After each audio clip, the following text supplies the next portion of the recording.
어떤 금술 좋은 할머니하고 할아버지하고 한 집에 살았어요. 근데 그날 오후 따라 할머니하고 할아버지하고 목욕을 깨끗하게 했어, 둘이서. 그리고 저녁을 맛있게 차려 먹었어. 그리고 저녁에 침대에 누웠는데 할머니가 옛날 생각이 나는 거야.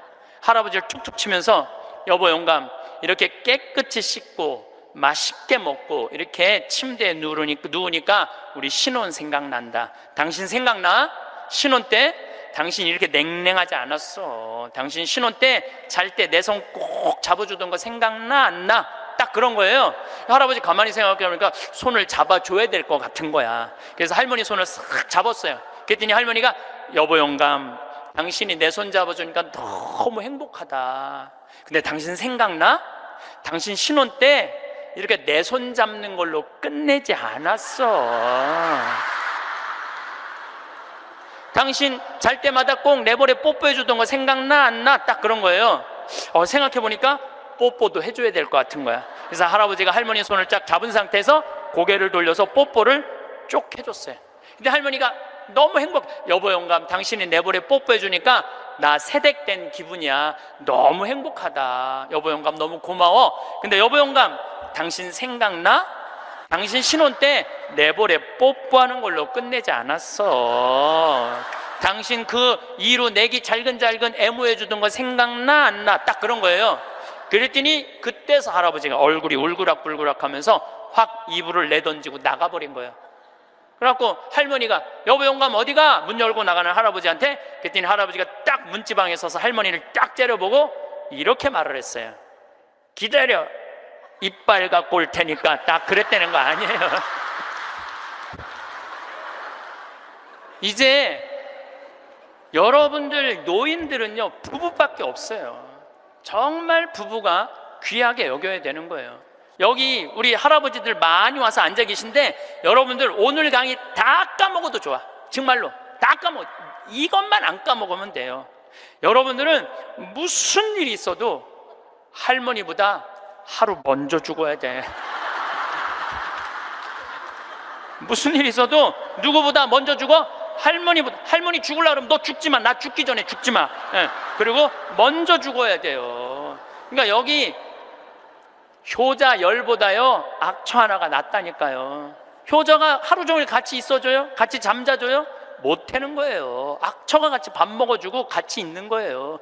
그러니까 여기 오늘 할아버지들은 제발 할머니들 가슴 아픈 일 하지 마세요. 그냥 마누라가 시키는 대로 하고 사세요.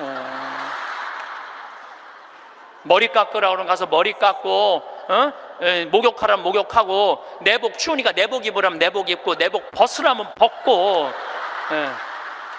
시키는 대로 하고 사세요. 시키는 대로. 울산에서 한 할아버지가 전화를 했어요. 경찰서에. 작년에 신문에서 제가 읽은 내용이에요. 나 경찰한테 이렇게 얘기하는 거, 두유 2개로 10일을 버텼다. 두유 2개로. 난 지금 죽을 것 같다. 나를 좀 살려줘라. 그래서 경찰이 가서 문을 따보니까 할아버지가 뼈밖에 안 남은 거야. 10일 동안 두유 2개로 먹었으니 뭐가 물 10일 먹은 거하고 똑같잖아요. 그래갖고 이 할아버지 뭐 누구 돌볼 사람 없나 했더니 할머니가 1년 전에 돌아가신 거야. 딸은 하나 있는데 교통사고 나고 인사불성이 된 거야. 딸은 인사불성이 된 거야. 누구 돌볼 사람 없나 했더니 이 할아버지 3층짜리 빌딩을 갖고 있었던 할아버지야. 3층짜리 빌딩을 갖고 있고 그 옆에 4평을 달아서 거기서 폐지를 모으고 살았던 거예요. 거기서 월세도 나오는데, 이 할아버지는 버는 법은 배웠는데 쓰는 법을 못 배운 할아버지예요. 쓰는 법을 못 배운 할아버지. 여기 계신 분들도 많습니다. 많아요. 정말로 개처럼 벌어서 짐승같이 써야 되는데 개처럼 벌어서 개처럼 쓰는 사람들 많아요. 제대로 돈의 가치답게 쓰지 못한 분들 너무너무 많아요. 많은 경우 여러분들 폐지 죽고 다니는 분들 많죠. 할머니 할아버지 그런 분들 중에 대개 자식들한테 몇 천만 원 몇 억씩 다 주고 자기는 폐지 죽고 다니는 사람들 많아요. 실질적으로. 그러시지 마세요. 내가 행복해야 돼요. 내가 행복한 게 자식 도와주는 거예요. 내가 직접 받은 전화인데 85살 된 할머니예요. 85살 됐는데 70에 아들이 그러더래요. 어머니, 나 이제 어머니 어차피 모셔야 되고 어머니도 이제 나하고 같이 살아야 되지 않느냐? 그러니까 나 5천만 원 있고 어머니 3억 있는데 그 돈 나한테 주면은 내가 아파트 분양 받아서 어머니 모시고 살겠다고. 자기는 5천만 원 투자하고 엄마는 3억 투자하고 자기가 모시고 살겠다고. 자기가 들어가서 사는 건데 말은 자기가 모시고 산다고. 근데 이 할머니가 이런 생각이 들었대요. 내가 살면 얼마나 사나? 아들이 아파트 얻겠다는데, 그래서 그 3억을 주고 들어가서 살기 시작했대요. 여러분들, 나이를 먹어서 자식이 내 집에 들어와서 사는 거랑 내가 자식 집에 들어가서 사는 거는 하늘과 땅 차이예요. 하늘과 땅 차이예요. 만약에 자식이 들어와서 사는데 마음에 안 들잖아요? 나가라고 그러면 돼. 근데 만약에 내가 자식하고 같이 살겠다고 합쳤는데 자식이 너무 마음에 안 들어, 며느리가 너무 마음에 안 들어. 그리고 대개 80된 분들은 며느리가 몇 살쯤 되냐면 60살쯤 돼요. 이 60살쯤 되는 며느리는 눈에 뵈는 게 없는 사람들이에요. 그럼 누가 나가야 돼? 80살짜리가 들고 나가야 돼요. 80살짜리가 나가야 돼요. 이게 현실이에요, 현실. 그러니까 이제 85 된 분이 70살 때 들어가서 아들하고 살기 시작했대요. 근데 75이 돼도 안 죽고 80이 돼도 안 죽더래. 근데 나이를 먹으면 먹을수록 여러분들 돈이 더 필요해요. 돈이 더 필요해. 나이를 먹으면 먹을수록. 그래갖고 83살에 아들한테 500만 원만 달라고 그랬대요. 왜냐하면 3억을 줬으니까 500만 원을 달라고 그럴 자격이 있는 거죠. 근데 그때부터 아들이 2년 동안 말을 안 하더래요. 말을 안 하더래요. 저는 아들 편이에요. 저는 아들 편이에요. 생각을 해봐요, 여러분들. 이 아들은 엄마하고만 살아요? 60살 된 며느리하고 사는 거예요. 며느리가, 아내가 맨날 뭐라고 그럴 것 같아? 나 저 시어머니하고 사는 거 지겨워. 당신 택해. 엄마야, 나야. 맨날 그래도 모시고 살아야지 어떻게 지금 어머니 어딜 가라고 그런다고 맨날 이렇게 달래는 와중에 그런 상황도 모르고 500만 원 내놓으라 그러니까 이 아들이 엄마 쳐다보기가 싫은 거예요. 2년 동안 말을 안 하더래. 2년 동안. 여러분들, 한 집에 사는데 아들이 2년 동안 나 사람 취급 안 하고 말 안 하면 그 집에서 살고 싶겠어요? 살고 싶지 않죠. 그러니까 나이를 먹으면 또 어떤 문제가 있냐면 안 보이죠? 안 들리죠? 기억력 까무락까무락거리죠? 여기 아프죠? 저기 아프죠? 그러면 그 입에서 나 행복하다, 나 기쁘다 이런 말 나올 것 같아요. 아이고 지겨워, 아이고 사는 거 힘들어 죽겠어, 차라리 죽는 게 나, 맨날 이 말 할 것 같아요. 좋은 소리도 여러 번 들으면 짜증나는데 지겹다, 죽겠다, 섭섭하다는 소리 10년 이상 들으면요 정말로 죽고 싶을 만큼 힘든 거예요. 그러니까 2년 동안 말 안 하는 거야. 이 할머니도 그 집에서 사는 게 너무 자존심이 상하는 거야. 그러니까 나한테 전화해갖고 신부님 생태마을 방 하나 달래는 거야. 와서 살겠다는 거야. 나 아직도 건강하다 이거예요. 85살이 그것도 알몸으로 와서 나하고 산다는 거야. 알몸으로.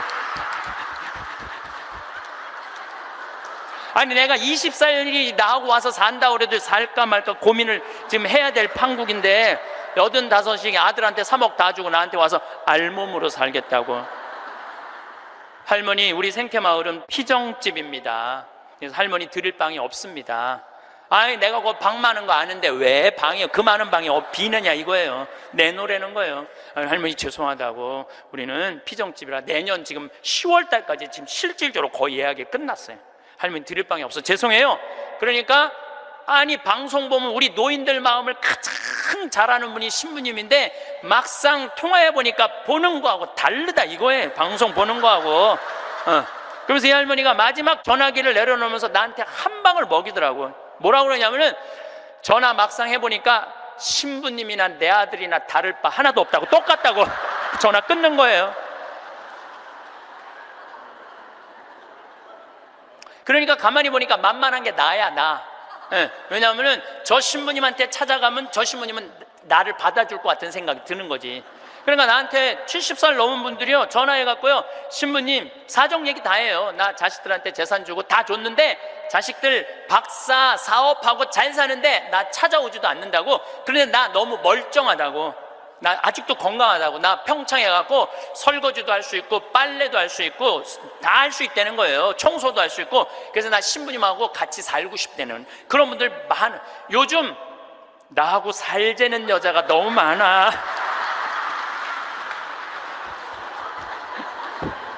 일년에 500명도 더 되는 것 같아. 그래서 제가 그 편지들을요 지금은 다 모아놔요. 왜 모아놓냐면 그 내용이 기가 막혀요. 내용이 내가 신부님 자식을 어떻게 키워서 어떻게 성공시키고 어떻게 재산을 물려줬는데 나한테 이럴 수가 있느냐고 그렇게 구구절절 편지 쓰는 분이 많아요. 그런데 그 자식 재산은 찾아올 생각하지 않고 내가 자식보다 낫게 생각이 드는 거지. 나하고 살자고, 나하고 살자고. 그러니까 이 할머니는 정말로 어디다 마음 둘 데가 단 한 군데도 없죠. 만약에 이 할머니가 3억을 그대로 가지고 있었다면 그 서름 안 받았을 거예요. 그 서름 안 받고 그냥 자기 인생 사는 거예요. 아들은 아들 인생 사는 거고. 그럼 서로 섭섭할 것도 없어. 원수 될 것도 없어요. 근데 뭐가 원수가 되는 줄 알아요? 줄 거 다 주고 원수가 된다니까. 줄 거 다 주고 해줄 도리 다 해고도 원수가 된다니까. 그러니까 자식한테 돈을 주는 게 아니에요. 주지 마세요. 이제 뭐하러 주세요 자신을. 여러분들이 만약에 70살에 다 살았다고 생각하고 자식들한테 재산을 물려주는 순간 여러분들은 자식 잃어버리고 재산 잃어버리고 인생 잃어버리는 거예요. 여러분들 70살에 자식들한테 재산 주면은 자식이 계속 찾아오고 용돈 주고 찾아와요, 안 찾아와요? 용돈도 안 주고요, 찾아오지도 않아요. 그래서 이번 10월 2일 날 노인의 날 무슨 법이 발효가 됐느냐면 불효자 방지법이 발의가 됐어요. 불효자 방지법. 불효자 방지법이 뭐냐면은 내가 재산 주고 다 줬는데, 집도 줬는데 자식이 용돈도 안 주고 찾아오지도 않으면은 내가 준 재산, 내가 준 집을 다시 찾아올 수 있는 법 아니에요.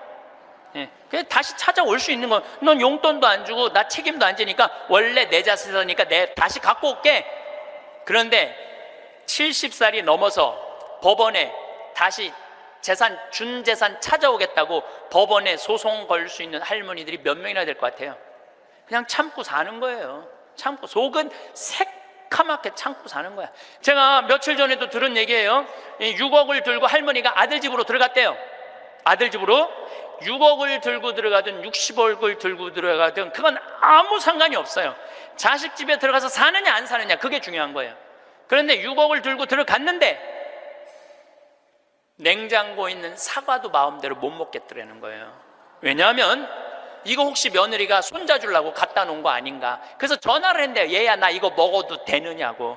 왜 그러고 사느냐 이거예요. 그냥 혼자 편안하게 6억짜리면은 3억짜리 아파트 가고 3억은 은행에다 넣어놓고 한 달에 100만 원만 써도 30년을 먹고 살 수 있는데 왜 그렇게 사느냐 이거예요. 그리고 이제 여러분들의 인생의 주인공은 누구냐면 여러분들이에요. 자식이 여러분들 효도할 수 없어요. 이제는 효도는 할 수 없는 세상이에요. 제가 아주 단언을 합니다. 여러분들 효도는 할 수도 없고 받아 먹을 수도 없는 세상이에요. 생각을 해봐요. 여러분들 110살까지 산다고 생각을 해봐. 110살 먹은 엄마가 90살 먹은 아들한테 전화해갖고 얘야, 너 왜 나 요즘 안 찾아와? 그러면은 90살 먹은 아들이 당황스러울 거예요. 엄마 아직도 안 죽은 건가? 죽었는지 안 죽었는지 헷갈리는데, 가끔씩 엄마가 전화해갖고 너 왜 나 안 찾아오냐면 아들이 90살 먹은 아들이 당황스러울 것 같아, 안 당황스러울 것 같아요? 살았는지 죽었는지도 몰라요. 90살 된 아들은. 막말로 여기 계신 분들 지금 8, 90 된 어머니 하루에 몇 번 생각해요? 떨어져 살면은 일주일에 한 번도 생각 안 할 때도 많을 거예요. 일주일에 한 번도. 근데 엄마는 오직 자식만 생각하는 거야. 왜? 자기 인생을 살 줄 몰라서 그러는 거예요. 자아실현이 뭔지 몰라서 그런 거예요. 자아실현. 자기 인생을 산 사람은 자식이 있든 없든, 자식이 찾아오든 안 찾아오든 아무 상관없이 자기 인생을 살아요.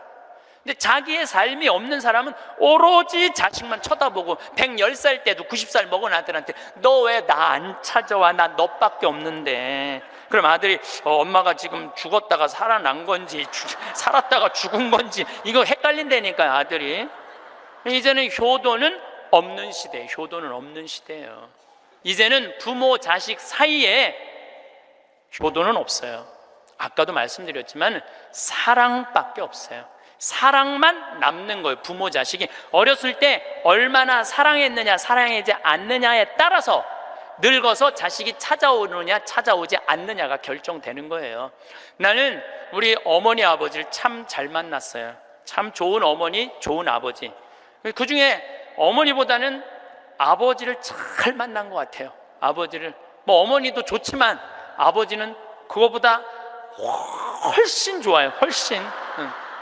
난 어렸을 때 아버지하고 매일 미꾸라지 잡으러 다니고 메뚜기 잡으러 다니고 도토리 밤 주스러 다녔던 기억이 참 많아요. 그리고 시험만 우리는 시험 못 봤다고 혼났던 적이 한 번도 없어. 그런데 어쨌든 시험만 끝나면 아버지가 짜장면을 사서 초등학교 때 우리는 항상 나는 한 달에 한 번은 아버지하고 짜장면을 먹으러 갔어요. 내가 2년 전에 우리 형이 둘이거든요. 형들한테 이제 무슨 같이 놀면서 나 어렸을 때 아버지가 시험 끝나면 꼭 짜장면을 사줬어. 나 막내라 그렇게 사줬는 것 같아. 그랬더니 형들이 그러는 거예요. 너도 먹었냐? 우리도 시험 끝나면 꼭 먹었는데? 그러더라고요. 생각해보니까 열받더라고요. 나는 한 달에 한 번 먹고 아버지는 한 달에 3번씩이나 먹었던가 생각을 해보니까.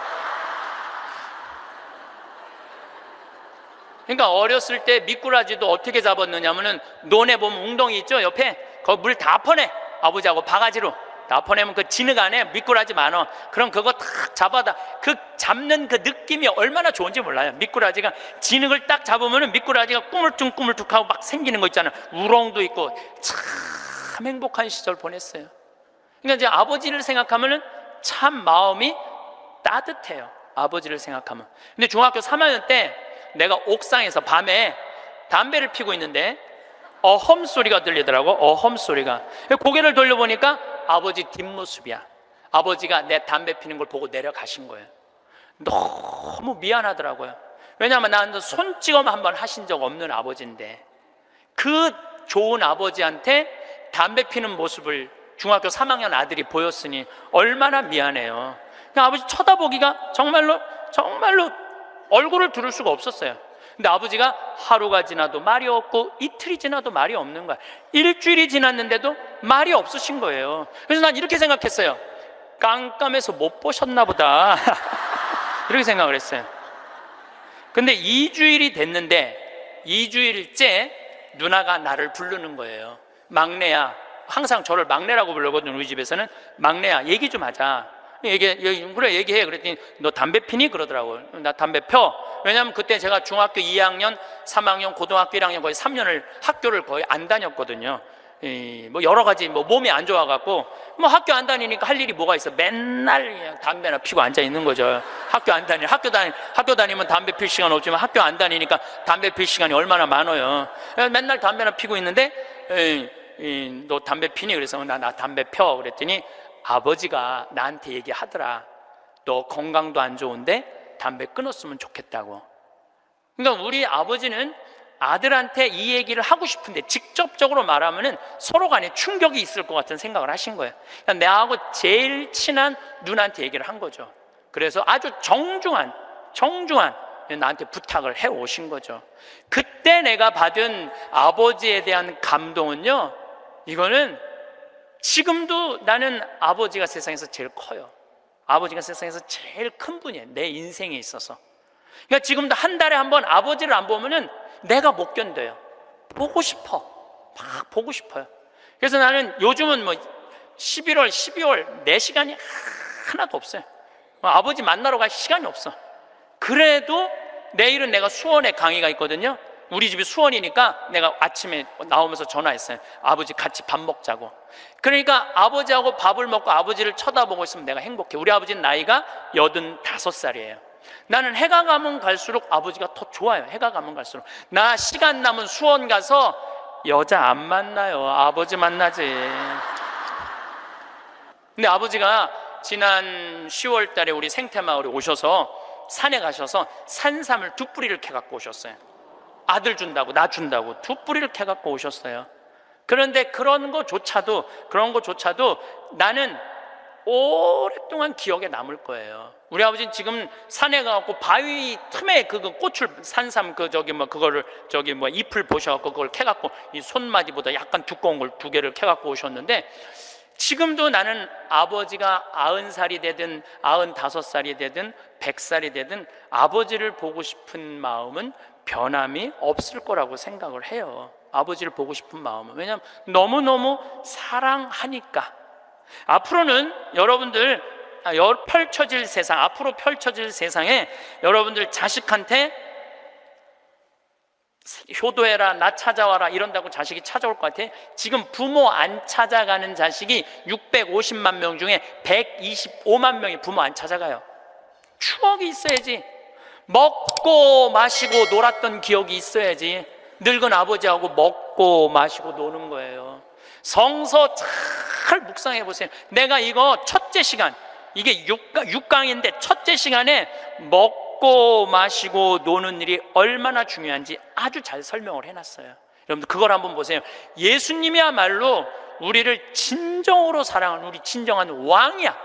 정말 왕이 백성이랑 먹고 마시고 놀잖아요. 그럼 백성의 속마음을 다 알아요. 백성을 위로할 수 있는 거예요. 그러니까 우리의 왕이야말로, 요즘 대림절 지내시죠? 우리의 왕이야말로 진정한 왕이에요. 우리랑 먹고 마시고 노니까. 왕이 나하고 먹고 마시고 놀면 여러분 가슴 설레지 않아요? 우리나라 지금 임금이, 우리나라 지금 대통령이 백성들하고 여러분들하고 매일 먹고 마시고 놀면서 여러분들 속사정 이해해 준다 그러면은 그 대통령한테 목숨 바칠 것 같아, 안 바칠 것 같아? 대통령이 나하고 지금 청와대에서 와갖고 여러분들하고 여기 명동에서 같이 매일 먹고 마시고 놀면 목숨 바칠 것 같아, 안 바칠 것 같아요? 바치죠? 예수님한테 왜 목숨을, 여러분 예수님한테 목숨 바치는 분들이죠? 우리의 임금이야말로 진정한 킹 오브 킹, 왕 중의 왕이다. 저는 요즘 이 먹고 마시고 노는 거 묵상하면서 예수님을 더 사랑하게 됐어요. 참 좋으신 분이에요. 그래서 제가 여러분들한테 보너스 하나 꼭 하시라고, 돈 안 들고도 할 수 있는 보너스. 내년, 뭐 나중에 얘기지만은 내년 3월 25일부터 4월 20일 사이에 여기 해화동 서울대학병원에 가세요. 서울대학병원에 가면은 그 꼭대기 층에 식당이 하나 있어요. 그 식당에 가서 비싼 거 시키지 마세요. 쟁반짜장도 팔더라고요. 그럼 3명이 갖고 쟁반짜장 15,000원짜리 시키면은 셋이서 충분히 먹어. 거기서 한 11시 반쯤에 가세요. 괜히 12시 막 그 의사들 막 직원들 올라올 때 그때 가서 먹지 말고 미리 한 11시 반쯤에 가서 거기 가서 쟁반짜장을 드세요. 왜 거기서 쟁반짜장을 먹으라고 말씀드리느냐 하면은, 거기서 보이는 경치가 경복궁, 창덕궁, 창경궁, 비원, 청와대까지 다 보이는데 막 새순이 막 돋아날 때 그 경치가요 너무 멋있어요. 나도 서울대병원에 이제 1년에 한 번씩 강의를 가는데 거기서 식사 대접을 받았는데, 거기서 밥을 먹는데 이렇게 내려다 보니까요 조선 27대 왕 부럽지 않더라고요. 거기서, 아니 어떤 왕이 거기서 내려다보고, 왕궁을 내려다보고 밥을 먹는 사람이 어디 있어. 꼭 기억하셨다가 내년에는 돈 드는 게 아니야. 그냥 전철 타고 가서 그냥 들고 올라가서 몸빼바지 입지 말고 그날은 좀 럭셔리하게 입고, 그날은 좀 럭셔리하게 입고 내려다 보세요. 얼마나 아름다운가. 조선의 왕궁이 얼마나 멋있는가. 돈 안 들고도 볼 수 있는가. 정말 그런 데가 없어 세상에. 그런 데 가세요. 그리고 우리나라는 그렇게 멋있는 데가 너무 많아요. 너무 많아요. 돈 많이 안 들고도 하루에 그저 5,000원, 10,000원만 들고, 여기 춘천 막 벚꽃 필 때 전철 타고 춘천만 갔다 와도 얼마나 멋있어요. 나중에 하지 말고 제발, 무슨 돈으로? 집 잡혀서 나중에 하지 말고 제발 그렇게 좀 다녀오세요. 저는 이번에 남이섬을 2번을 갔다 왔어요. 남이섬을 2번을 갔다 왔는데 정말 멋있더라고요. 여러분들 내년 봄에 남이섬은 도시락 싸갖고 가도 되더라고. 도시락 이렇게 싸서 뭐 김밥 이렇게 싸갖고 마음 맞는 친구들이랑 갔다가 오세요. 매일 그렇게 다니세요. 그렇게 다녀봤자 하루에 뭐 5,000원, 10,000원밖에 안 돼. 신부님, 그렇게 다 썼는데 그때도 안 죽으면 어떻게 해요? 걱정하지 마세요. 돈 다 썼는데도 그때도 안 죽으면 국가에서 용돈 20만 2,600원 나온다. 걱정하지 마세요. 그거 받아 쓰면 되죠. 뭘 걱정을 해요. 빚만 안 지면 돼. 근데 빚지는 것도 가만히 보면 나이 먹어서 빚지는 것도 본인이 빚지는 게 아니에요. 다 욕심 때문에 빚지는 거야. 자식 때문에 빚지는 거야. 얼마 전에도 할머니 할아버지들이 뭐 어디 해갖고 뭐 1,700억인가 다 사기로 날린 사람들, 사기만 안 당하면 돼요. 사기 당하는 이유도 여러분들이 다 욕심 때문에 당하는 거. 늙어서 무슨 투자를 해? 그냥 쓰다가 저기 또 돈 떨어지면 국가에서 하면 나오면 되지. 인터넷에 이런 모임도 있대요. 쓰죽해도 있대. 쓰죽해. 쓰다가 죽자. 이런. 무슨 투자를 해. 괜히 쓸데없이 조이팔한테 투자해갖고 돈 날리고 그러지 마시고 그냥 맛있는 거 먹고 경치 좋은 데 다니고 그렇게 쓰세요. 제가 10년 전에 53,000원 나올 때 여러분들한테 이렇게 얘기했어요. 앞으로 20만 원 받는 시대가 올 겁니다. 이제 20만 원 나왔죠? 제가 또 말씀드릴게요. 앞으로 10년 후에 여러분들 60만 원에서 70만 원 나와요. 왜? 우리나라하고 경제가 비슷한 나라들은 다 지금 노인연금이 60에서 70만 원 정도 다 나와요. 우리나라하고 경제가 비슷한 나라들은. 우리나라만 안 하고 있는 거예요. 우리나라만 노인들한테도 안 하고 경찰한테도 안 하고 뭐 청소하는 사람들 아주 돈 안 주는 거지. 이거 다 올라와야 돼. 그리고 지금 기업에 있는 돈들 다 내는 세금으로 뺏어갖고 그 돈 힘든 사람들한테 다 나눠줘야지 선진국으로 가요. 선진국으로 가는 길은 그 길밖에 없어요.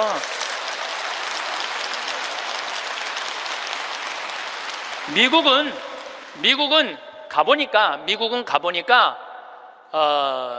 할머니 한 분이 95살 먹은 할머니야. 이번에 LA 갔는데 나한테 용돈을 $1,000를 주더라고요. 정말로 나이 많으신 분이야. 용돈을 $1,000를 100만 원을 주는 거예요. 할머니 무슨 돈이 있어? 우리 돈 많아. 그래. 내가 지금 그래서 궁금해갖고 물어봤어. 미국의 할머니들은 한 달에 돈 하나도 없는 분들 연금이 얼마나 오냐면 $800가 나와요. $800면 우리나라 돈으로 85만 원이 나와요. 85만 원. 그런데 85만 원뿐만 아니라 집도 없어 이런 분들은 그러면 아파트 월세까지 다 나와요. 시골은 $200, 도시는 $300 하거든 월세가. 그것까지 다 나오는 거니까 한 달에 100만 원 정도가 나오는 거야. 근데 만약에 이 할머니가 한 달에 100만 원을 줬는데 1년 연말 결산을 해봤는데 100만 원을 다 안 써서 50만 원밖에 안 썼어. 그러면은 이 할머니는 돈이 있던가 돈이 필요 없던가 하는 할머니라고. 그 다음에는 연금을 40만 원밖에 안 줘요. 그래서 미국에 다녀보면 할머니들이요 그 돈 쓰려고 얼마나 돌아다니는지 몰라요. 그러니까 쓰죽해가 생기는 거야. 쓰다 죽자. 그러니까 나한테 용돈도 $1,000씩 주는 거죠. 내가 그 할머니한테 5년 전에도 나한테 만나서 그랬대요. 그래서 할머니 손을 잡고 할머니 내가 한 5년 후에 여기 또 올 것 같은데 그때 또 봐요. 그랬더니 그때는 좀 생각을 해봐야 될 것 같아 그러시더라고요. 100살 때는 생각을 해봐야 되겠다 이거죠. $30,000가 통장에 넘었으면요 연금을 안 줘요. 미국도.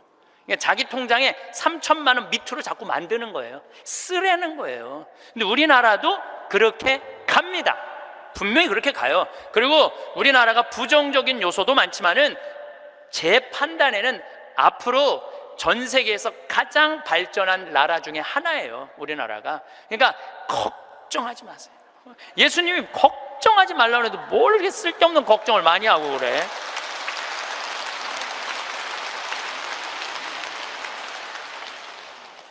자식한테 재산 물려주지 마시고 여러분들 쓰고 싶은 거 다 쓰세요. 여행 다니고 싶은 거 여행 다니고 먹고 싶은 거 있으면 먹고 없으면은 안 쓰면 되지. 없으면 안 쓰면 돼요. 근데 있는데도 못 쓰는 사람들한테 하는 얘기예요. 있는데도 못 쓰는 분들한테 하는 얘기예요. 해리 리버맨이라는 할아버지가 있어요. 이 할아버지는 나이가 몇 살이냐면은 104살에 돌아가셨어요. 미국 원래는 유태인이야.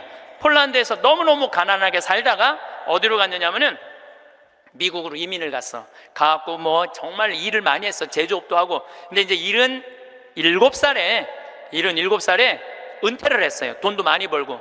그래갖고 이제 미국에도 노인정이 있어요. 매일 노인정에 가갖고 할 일이 없으니까 맨날 체스를 뒀어요.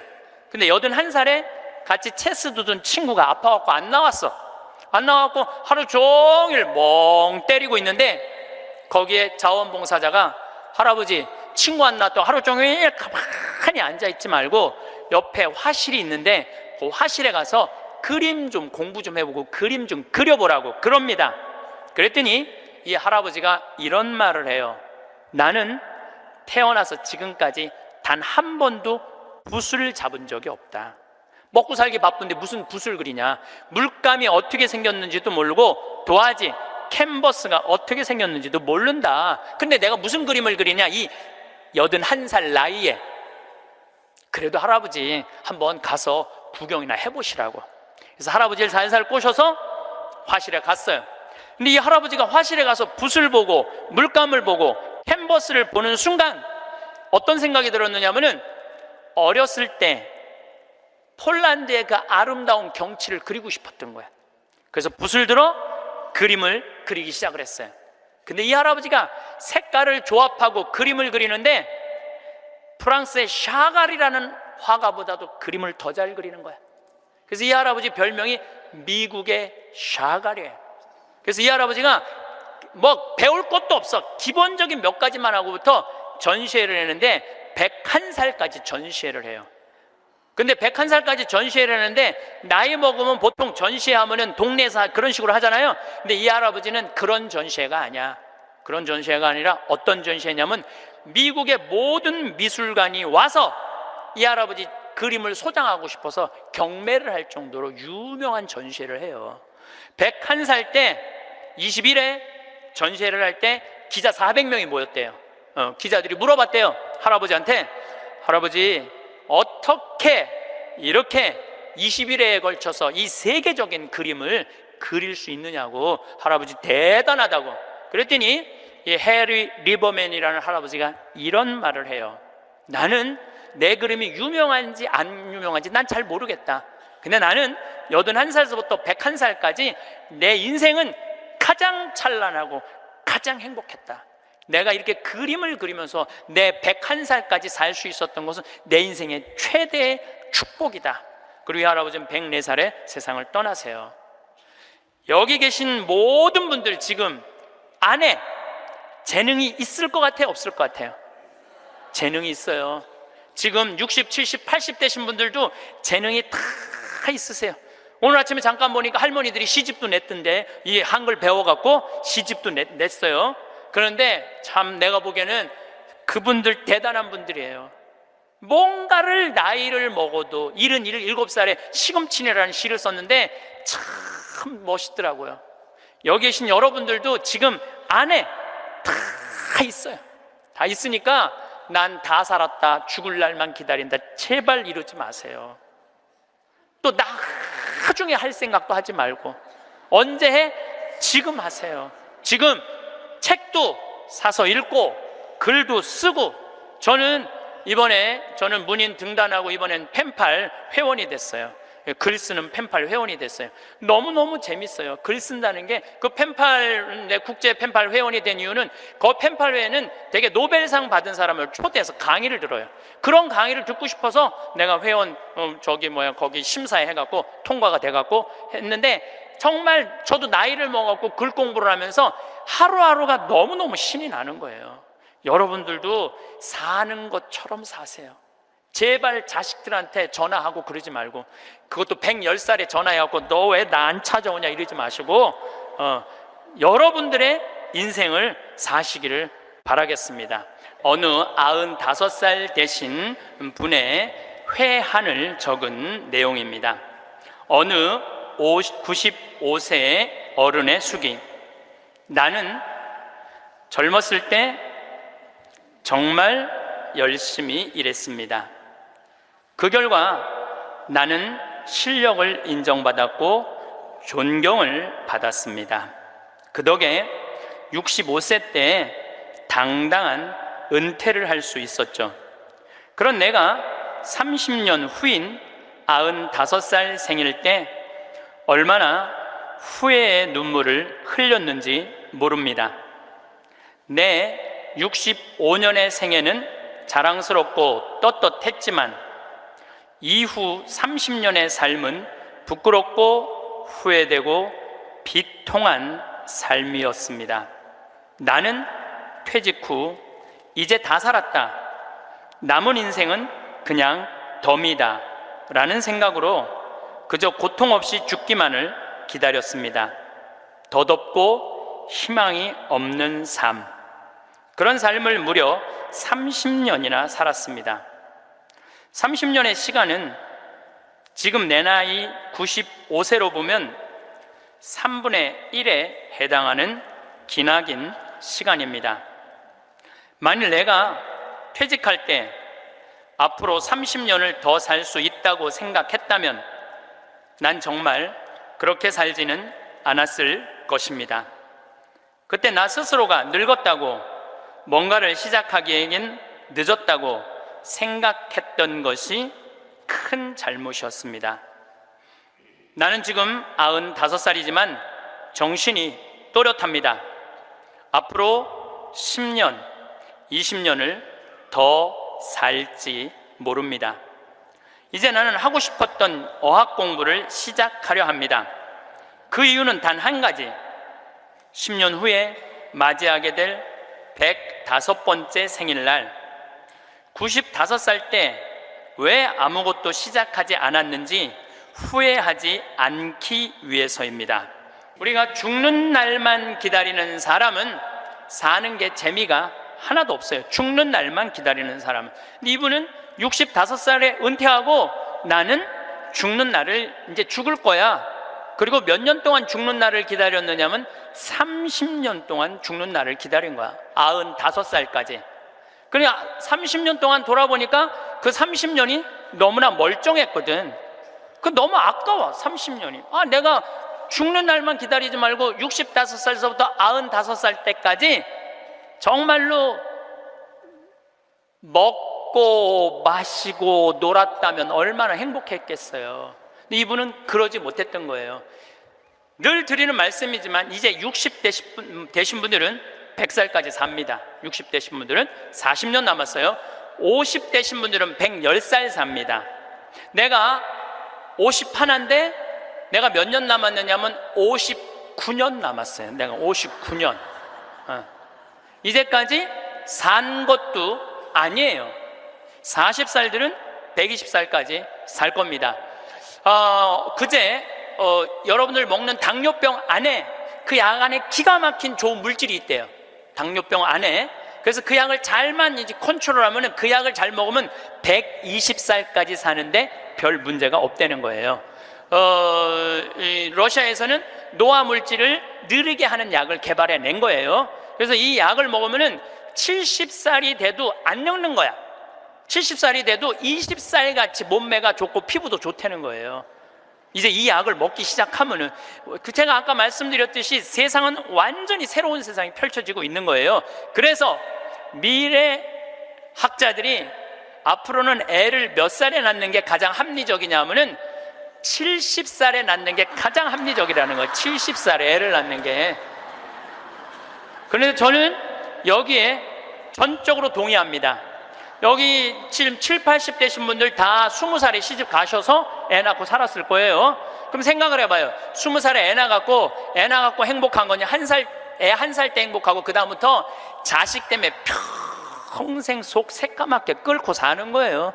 여기 있는 분들 말을 안 해서 그렇지 얘기해보면은요, 지금 평생 자식 때문에 속 썩고 사는 분들 많을 거예요.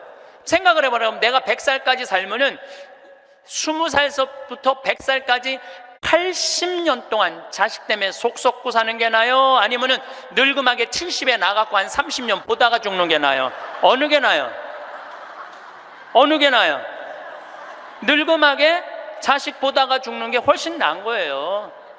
저는 그래서 70에 애 낳는 게 좋다고 생각이 들어요. 70에 애 낳는 게. 4년 전에 우리나라가 100살 이상이 1,800명이었어요. 여자가 1,700명, 남자가 100명이에요. 100명. 여자들이요 안 죽어요. 여자들이 이상하게. 그런데 작년에 우리나라가 100살 이상이 몇 명이냐면은 15,000명이에요. 15,000명. 이제는 제가 보기엔 총알같이 이제 100살 이상이 50만 명, 100만 명 시대도 온다는 거예요. 100살 이상이. 근데 80살까지는 괜찮아요. 오래는 데도 있고 갈 때도 있고. 근데 80살이 넘으면은 갈 때도 없고 올 때도 없어요. 80살이 넘으면은. 그러니까 80살 넘는 분들 대부분은 어떻게 사느냐 하면은 뒷방에 앉아갖고 하루 종일 앉아있는 거. 뒷방에 앉아갖고. 그럼 뒷방에 하루 종일 앉아있는 분들 웃을 것 같아? 안 웃을 것 같아요? 안 웃어요. 웃을 일이 있어요? 혼자 하하하 하고 뭐 방에서 뭐 하고 그렇게 웃어요? 안 웃어요. 그러니까 하루 종일 한 번도 안 웃는 건 문제도 아니야. 일주일 내내 한 번도 안 웃어. 일주일 내내 한 번도 안 웃는 건 문제도 아니야. 80살에서부터 90살까지 10년 동안 한 번도 안 웃고 사는 할머니들 많아요. 그런 할머니들은 90살 때 보면 얼굴이 어떤 줄 알아요? 이러고 산다니까. 그러면은 80살 넘어서서 웃고 살려면 어떻게 해야 되느냐? 해만 뜨면 집을 나가야 돼요. 해만 뜨면 집을 나가야 돼요. 해만 뜨면 집을 나가서 경복궁을 가든 덕수궁을 가든 창덕궁을 가든 온양온천을 가든 파리를 가든 뉴욕을 가든 어디야 이 이스라엘을 가든 돌아다녀야 돼. 이렇게 돌아다닐 수 있을 때까지 돌아다니는 할머니들은 죽을 때 어떻게 죽는지 알아요? 지쳐서 죽는다니까. 지쳐서. 95살 때쯤에 나는 힘들어서 도저히 못 살겠다, 나는 이제 죽어야 되겠다 라고 지쳐서 죽는다니까. 죽을 땐 지쳐서 죽어야 돼요. 근데 어떤 분이 자기도 미치냐면 자식도 미치게 하는 분이 어떤 분이냐면은 80살에서부터 90살까지 돈 쓰는 거 무서워갖고 한 번도 바깥에 안 나가는 사람들. 이런 사람들은 10년 동안 안 움직이면요 허벅지에 뼈밖에 없어요. 근육이 하나도 없어요. 이분들은 90살에 할 수 있는 일은 딱 한 가지예요. 누워서 똥오줌 싸는 거예요. 90살에 똥오줌을 싸기 시작하면요 삶의 질은 완전히 바닥으로 떨어지는 거예요. 싸는 본인도 힘들고 치는 자식들도 힘든 거예요. 생각을 해봐요. 여러분들 90살이 싸는 똥이랑 1살이 싸는 똥이 같아? 이건 달라요. 1살이 싸는 똥은 향이라도 나지. 향이라도 나요. 90살이 싸는 똥은 서로 못 견디는 거예요. 여러분들이 자식한테 줄 수 있는 최고의 선물은 뭔 줄 아세요? 내 발로 마지막까지 화장실 가 주는 게 자식한테 줄 수 있는 마지막 선물이에요. 그러려면 어떻게 해야 돼? 나가야 돼. 무조건 돌아다녀야 돼요. 무슨 돈으로? 집 잡혀서 돌아다녀요. 집 잡혀서 돌아다니세요. 자식한테 물려줄 생각하지 말고. 마침 기도로 제가 자식들하고도 가장 중요한 건 사랑입니다. 사랑에 관련된 성서 구절로 마침 기도를 바치겠습니다. 내가 인간의 여러 언어와 천사의 언어로 말한다 하여도 나에게 사랑이 없으면 나는 요란한 징이나 소란한 꽹과리에 지나지 않습니다. 내가 예언하는 능력이 있고 모든 신비와 지식을 깨닫고 산을 옮길 수 있는 큰 믿음이 있다 하여도 나에게 사랑이 없으면 나는 아무것도 아닙니다. 내가 모든 재산을 나누어 주고 내 몸까지 자랑스레 넘겨준다 하여도 나에게 사랑이 없으면 나에게는 아무 소용이 없습니다. 사랑은 참고 기다립니다. 사랑은 친절합니다. 사랑은 시기하지 않고 뽐내지 않으며 교만하지 않습니다. 사랑은 무례하지 않고 자기 이익을 추구하지 않으며 성을 내지 않고 앙심을 품지 않습니다. 사랑은 모든 것을 덮어주고 모든 것을 믿으며 모든 것을 바라고 모든 것을 견디어 냅니다. 집 안에 오래 머무는 습관이 우리를 늙게 만듭니다. 밖으로 나가는 일이 점점 줄어들면서 몸은 굳어지고 마음도 함께 작아집니다. 창밖을 보며 오늘은 춥다, 오늘은 귀찮다, 내일 나가면 되지 하는 생각이 쌓이다 보면 어느새 밖으로 나가는 일 자체가 큰 일처럼 느껴집니다. 하지만 진실은 반대입니다. 움직이지 않으면 몸은 더 빨리 무너지고 마음은 더 빨리 시듭니다. 우리 몸은 사용하지 않으면 잊어버립니다. 다리 근육도, 균형 감각도, 심장의 박동도 모두 움직임 속에서 유지됩니다. 집 안에서 하루 종일 소파에 앉아 있는 것과 밖으로 나가 30분을 걷는 것은 단순히 장소의 차이가 아닙니다. 그것은 삶을 유지하는 것과 서서히 포기하는 것의 차이입니다. 걷는 동안 우리는 혈액순환을 촉진하고 뼈를 튼튼하게 하며 뇌에 산소를 공급합니다.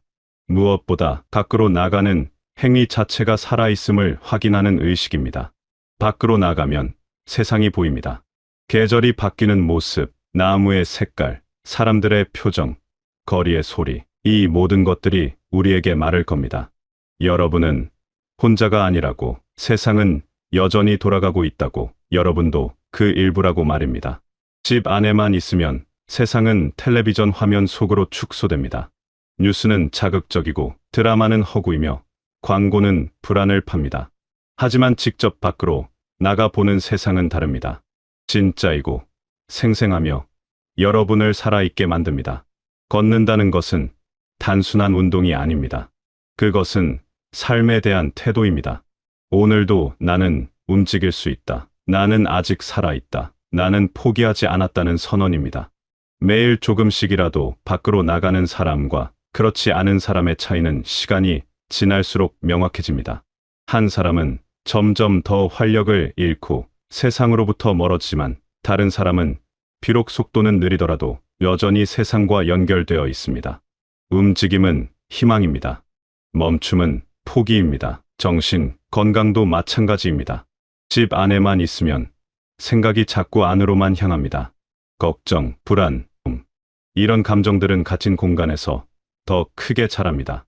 하지만 밖으로 나가면 생각의 방향이 바뀝니다. 바람이 불고 햇빛이 따뜻하고 누군가 지나가고 개가 짖습니다. 이런 작은 자극들이 우리를 내면의 감옥에서 꺼내줍니다. 우울은 고립 속에서 자라지만 움직임은 우울을 흩어버립니다. 밖으로 나가는 일이 처음에는 힘들 수 있습니다. 몸이 무겁고 의욕이 없고 이유를 찾기 어렵습니다. 하지만 나가야 할 이유는 간단합니다. 여러분이 살아있기 때문입니다. 살아있는 사람은 움직여야 합니다. 그것이 생명의 기본 원리입니다. 나무도 바람에 흔들리고 강물도 흐르고 구름도 떠다닙니다. 멈춰 있는 것은 죽은 것뿐입니다. 작은 목표부터 시작하면 됩니다.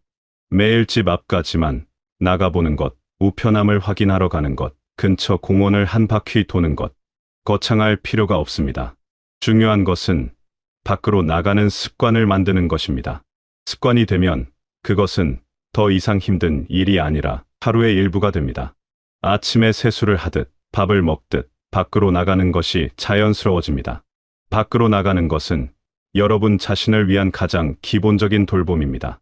비싼 건품이나 특별한 운동 프로그램이 필요한 것이 아닙니다. 그냥 밖으로 나가면 됩니다. 신발을 신고 문을 열고 한 걸음씩 걸으면 됩니다. 그것만으로도 여러분의 몸과 마음은 살아납니다. 움직임 속에서 우리는 다시 삶의 주인이 됩니다. 기대는 마음속 깊은 곳에 자리 잡고 있습니다. 자식이 전화하기를 기대하고, 배우자가 먼저 이해해 주기를 기대하고, 친구가 연락하기를 기대합니다. 이런 기대는 자연스러운 감정처럼 보이지만 사실은 우리를 가장 많이 아프게 하는 감정입니다. 기대는 충족되지 않을 때 실망으로 변하고, 실망이 쌓이면 마음의 상처가 됩니다. 상처가 깊어지면 우리는 세상을 향해 문을 닫게 됩니다. 타인에게 기대를 거는 것은 내 행복의 열쇠를 다른 사람 손에 쥐어주는 것과 같습니다. 상대가 그 열쇠를 돌려주면 다행이지만 돌려주지 않으면 우리는 문 앞에서 기다리다 지칩니다. 자식이 자주 찾아오기를, 배우자가 내 마음을 알아주기를, 친구가 먼저 안부를 묻기를 바라는 동안 우리는 수동적인 존재가 됩니다.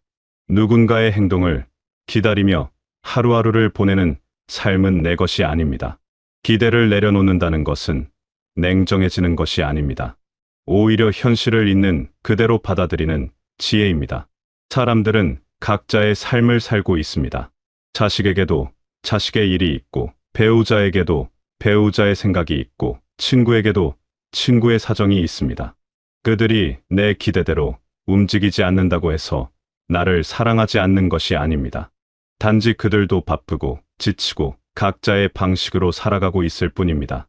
진짜 자유는 기대를 거두고 내 삶을 내가 책임지겠다고 결심하는 순간 시작됩니다. 누군가 전화하기를 기다리는 대신 내가 먼저 전화할 수도 있습니다. 배우자가 알아주기를 바라는 대신 내 감정을 솔직하게 표현할 수도 있습니다. 친구의 연락을 기다리는 대신 내가 먼저 약속을 제안할 수도 있습니다.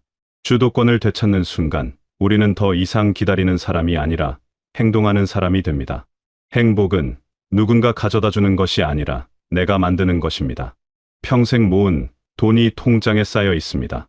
젊을 적엔 아이들 교육비를 위해, 중년엔 집 마련을 위해, 그리고 지금은 혹시 모를 미래를 위해 아껴왔습니다. 하지만 이제 질문을 던져야 합니다. 이 돈은 대체 누구를 위한 것입니까? 언제까지 아끼고만 살 것입니까? 떠날 때 가져갈 수 없다는 사실을 알면서도 왜 여전히 움켜쥐고 있습니까? 돈은 도구입니다. 삶을 풍요롭게 만들기 위한 수단입니다. 하지만 많은 사람들이 돈을 목적으로 착각합니다. 돈을 모으는 것 자체가 목표가 되어버리면 정작 그 돈으로 무엇을 할 수 있는지 잊어버립니다. 통장 잔고는 늘어나지만 삶의 질은 나아지지 않습니다. 숫자는 커지지만 행복은 멀어집니다. 이제는 여러분을 위해 돈을 써야 합니다.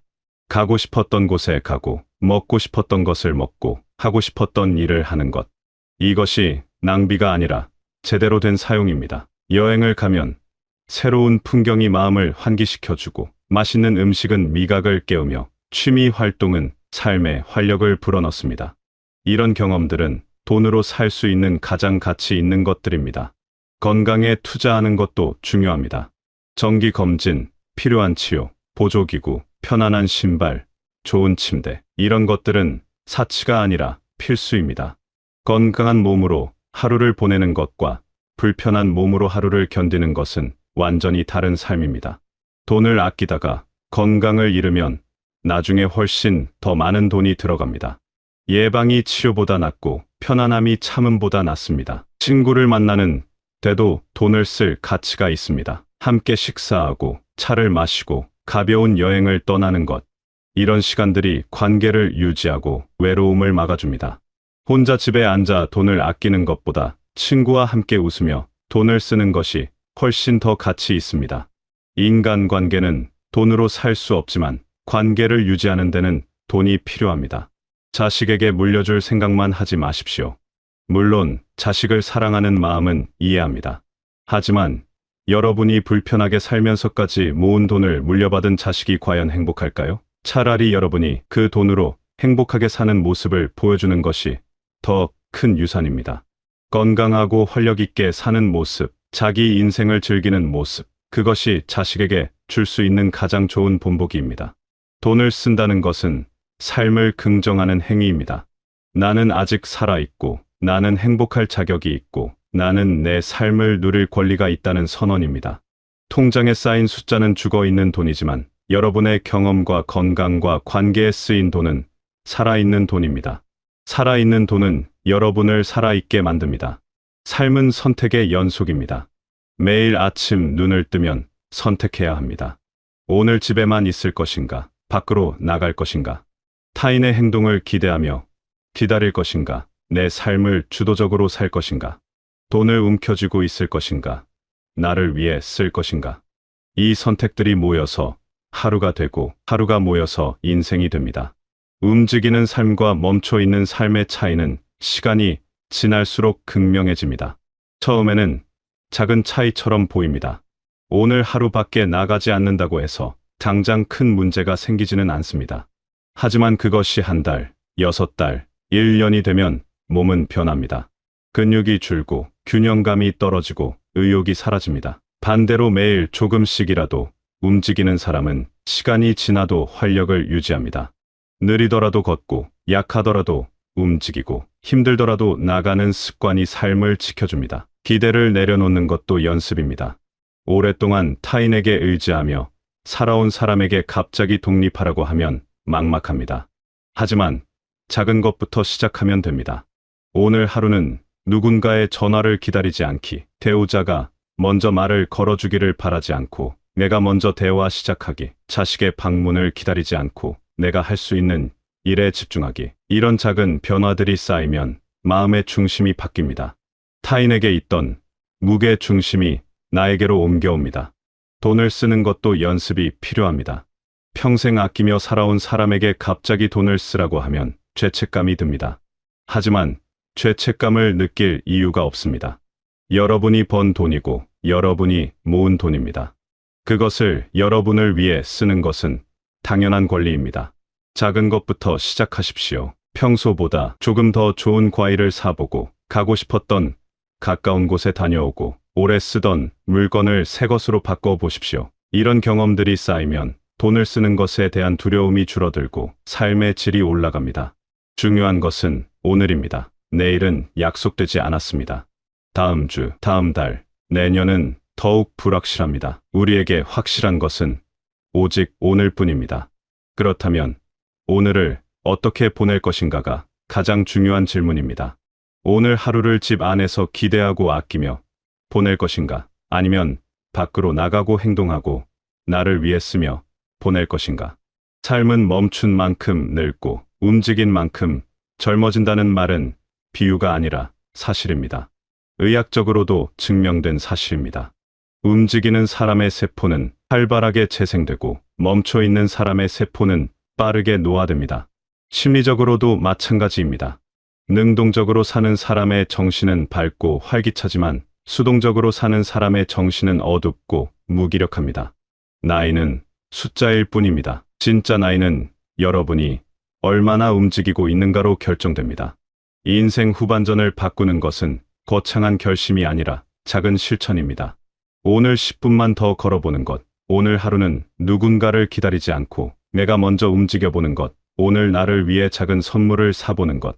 이런 작은 행동들이 모여서 습관이 되고 습관이 삶을 바꿉니다. 변화는 어느 날 갑자기 오는 것이 아니라 매일의 선택이 쌓여서 만들어지는 것입니다. 결국 삶에서 남는 것은 여러분이 여러분 자신에게 얼마나 잘해줬는가입니다. 타인에게 희생한 시간, 아낀 돈, 참은 감정, 이런 것들은 아무도 기억하지 않습니다. 하지만 여러분이 자신을 위해 산 시간, 자신을 위해 쓴 돈, 자신을 위해 표현한 감정, 이런 것들은 여러분의 삶을 풍요롭게 만듭니다. 남을 위한 삶은 고귀하지만 나를 위한 삶은 필수입니다. 여러분은 충분히 많은 것을 해왔습니다. 이제는 여러분 자신을 위해 살아도 됩니다. 죄책감을 느낄 필요가 없습니다. 이기적이라고 생각할 필요도 없습니다. 자신을 돌보는 것은 이기심이 아니라 자기 존중입니다. 여러분이 행복해야 주변 사람들도 편안합니다. 불행한 사람은 주변을 무겁게 만들지만 행복한 사람은 주변을 밝게 만듭니다. 오늘부터 시작하십시오. 거창한 계획은 필요 없습니다. 오늘 밖으로 나가보고, 오늘 누군가를 기다리지 말고 내가 하고 싶은 일을 하고, 오늘 나를 위해 작은 돈을 써보십시오. 그러면 오늘 밤 잠자리에 들 때 기분이 다를 것입니다. 조금 더 가볍고, 조금 더 만족스럽고, 조금 더 살아있음을 느낄 것입니다. 삶은 생각보다 빨리 밝아집니다. 어둡다고 느껴지는 것은 움직이지 않기 때문입니다. 불을 켜듯이, 커튼을 열듯이 밖으로 나가고 행동하고 나를 위해 쓰는 순간 삶은 환해집니다. 그 빛은 멀리서 찾아오는 것이 아니라 여러분 안에 있습니다. 여러분이 움직이는 순간 그 빛이 켜집니다. 여러분의 남은 시간이 풍성하고 따뜻하고 밝기를 바랍니다. 매일 조금씩 밖으로 나가고 타인에게 기대지 않고 자신의 삶을 주도하며 자신을 위해 기꺼이 투자하는 삶을 사시길 바랍니다. 그것이 여러분이 마땅히 누려야 할 삶입니다. 오늘 하루도, 내일도, 그 이후의 모든 날들이 여러분 자신을 위한 시간이 되시길 바라겠습니다.